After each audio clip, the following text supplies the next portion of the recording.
It's not unusual this time of year for players to be looking around or contemplating. So we don't really have any announcements right now, but I would imagine we'll get together. Obviously we'll have the roster finalized. We'll get together here in a couple weeks, a week, whenever it may be, a couple weeks. All freshmen qualify. As far as I know, Damon is still finishing up his work. Utah. So hopefully he'll get that concluded. We'll see him. That was always a deal with him, right? I mean, you guys knew he was going to be here. And that obviously didn't change how you felt about him. Right. You still gave him a scholarship. We really like him. Yeah. He's a high energy guy and I think a good player. The biggest concern is just what conditioning level he's at when he gets here. That's probably the biggest concern at this point. Did everybody come out spring healthy? Yeah, I think so. It's just a matter. Outside of the two appendicitis attacks, we've been pretty good. Have some soft tissue, things like you always have, but we expect they're ready to go. How about Louis? He's fine. Yeah, he's doing fine. He went through most of the summer or all the summer? Yeah, basically, I think everybody was cleared for early June when the program started in June. So, no, knock on wood, no setbacks. We got 3 days to go here, 2 days to go now. So hopefully we can get everybody home safely on Friday. What's the biggest challenge Paul faces when he gets to camp and gets started in conditioning? For Damon? Yeah. They're all going to be a challenge, I think. The learning part of it, missing spring practice, is obviously some disadvantages of missing spring ball. So in many ways, he's like a first-year player where he doesn't come in with a knowledge base. You always worry about a conditioning level of someone who hasn't been in the summer program. So those two things, and then just getting acclimated to Iowa City. I think at least he's been away from home. That's one thing that's different. He's spent a couple of years away from home. He's got great support at home. So I think the biggest thing is going to be learning what to do and being able to keep up with everybody else.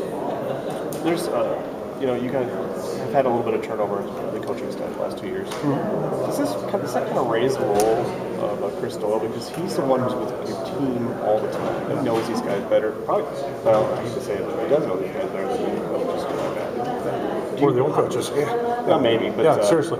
But you, how does that work? Does he tell you stuff? And it really goes back to when I came here, in '98.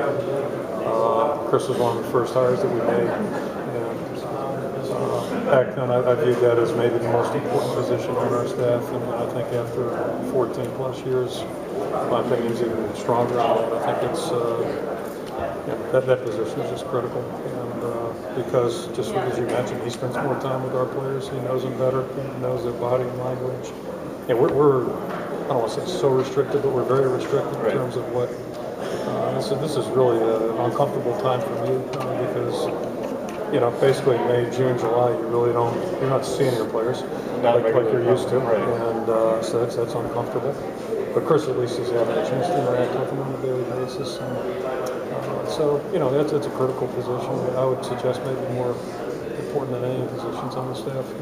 So with all due respect to everybody, all the jobs that everybody does, football-wise, but it's a really important job. And he came in with, did you look for football acumen when you made that hire? Because I don't know how much you know him for football, like what this kid can do and what technique-wise and that kind of thing. But did you look for that?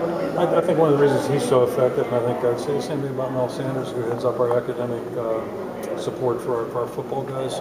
Mel was a coach, so when he played, Mel understands what a college athlete's life's like and what the challenges are. And fast forward to Chris, Chris coached the position. So with Chris, it's not all about his charts and, what his quote unquote his program is about. It's about making guys better functional football players and keep them healthy and those types of things. So he gets that. He gets the role and the function of the strength program. And then on top of that, he's extremely inquisitive and curious professionally, which to me is a sign of any good coach or any good person in any field, but certainly in coaching, he's got that thirst for newer, better ways to do things, and that's a great attribute. One of his many great attributes. You also put him to work on game day. What is his role on game day on the sidelines? It looks like he kind of rounds up special teams. Is that? Yeah, he does help out there. Number one, he's the get-back coach, which is a heck of a challenge in Kenny Stadium because you have 100 plus guys on a sideline that's extremely narrow. Right. So that's number one challenge. But yeah, he also helps out coordinating some special team stuff and relaying injury information to all of us, so we're kind of all on the same page. You didn't exactly get provocative questions in there, and there was... First of all, I was surprised anybody was still left. And then secondly, I figured 2 questions and weren't out of it, you know? Really, nobody cares right now, do they? Other than you guys. I mean, you guys still care.